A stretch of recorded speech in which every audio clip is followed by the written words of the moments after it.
समझाया। समझाने के बाद में कहने लगी बहन घर में चलो और आप आज जैसा कहोगी हम वैसा ही करेंगे, आपके विरुद्ध हम नहीं जाएंगे। रानी नहीं मान रही है, नहीं मान रही है। रानी को घर से निकलवा दिया, नगर के बाहर एक झोपड़ी बना करके रहने लगी। लेकिन झोपड़ी में कुछ दिन रही। राजा ने महल तो दे दिया दूसरा, लेकिन एक बात ये समझ में नहीं आई, इधर समय बीत रहा है, समय बीतता जा रहा है। एक दिन की बात है, राजा उत्तानपाद शिकार खेलने के लिए चले।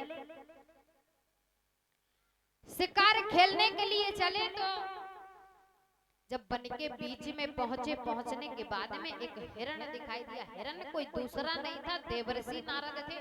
देवर्षि ने विचार किया अगर आज हम यहाँ पर देर कर देंगे तो इनके लिए देर हो जाए। इधर महाराज जब ये वन में शिकार खेलने के लिए चले, लेकिन इधर रानी सुनीति जो थी बेटा के दुख में हमेशा रोती रहती थी। एक दिन रानी के मन में विचार आया ऐसी जिंदगी जीने से अच्छा है तो मर जाए। मरने के लिए एक कुएं के पास में गई। एक कुएं के पास में गई, देवर्षि नारद जी आए, कहने लगे बेटी क्यों मरने जा रही हो, क्यों मरने जा रही हो। महाराज सुनीति कहने लगी है तो मैं नहीं पता है, हमारे गर्भ से किसी बेटे ने या बेटी ने जन्म नहीं लिया है तो हमारा इससे अच्छा तो मर ही जाना है। लोग मुझे तरह तरह की बातें बोलते हैं। देवर्षि नारद कहने लगे पागल हो गई हो क्या, तुम्हारे किसने कहा कि तुम्हारे पुत्र नहीं होंगे, तुम्हारी संतान होगी। जो इतनी बात गई तो मैया सुनीति कहने लगी इतने दिन हो गए तब तो संतान हुई नहीं, और अब क्या संतान होगी, घर लौट जाओ तुम्हारे संतान होगी। दिलासा दे करके देवर्षि नारद ने वहां से भेज दिया। भेजने के बाद में महाराज इधर राजा शिकार खेलने के लिए चले और वन के बीच में पहुंचे। वही देवर्षि नारद हिरण का रूप लेकर के आ गए। हिरण आगे बढ़ता चला गया, बढ़ता चला गया। इधर से राजा ने अपने घोड़े को हिरण के पीछे लगा दिया।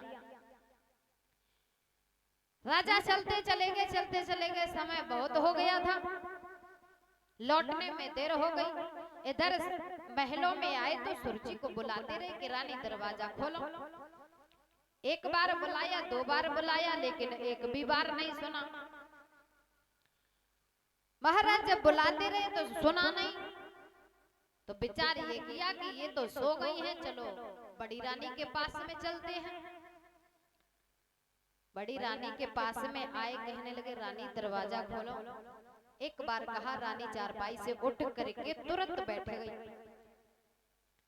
दूसरी बार कहा, मन में विचार किया रानी ने, ये तो आवाज हमारे राजा की लग रही है, लेकिन इतनी रात को वो यहाँ क्या करने आएंगे, हमें लगता है हमारी बहन ने मुझे मारने के लिए भेजा है।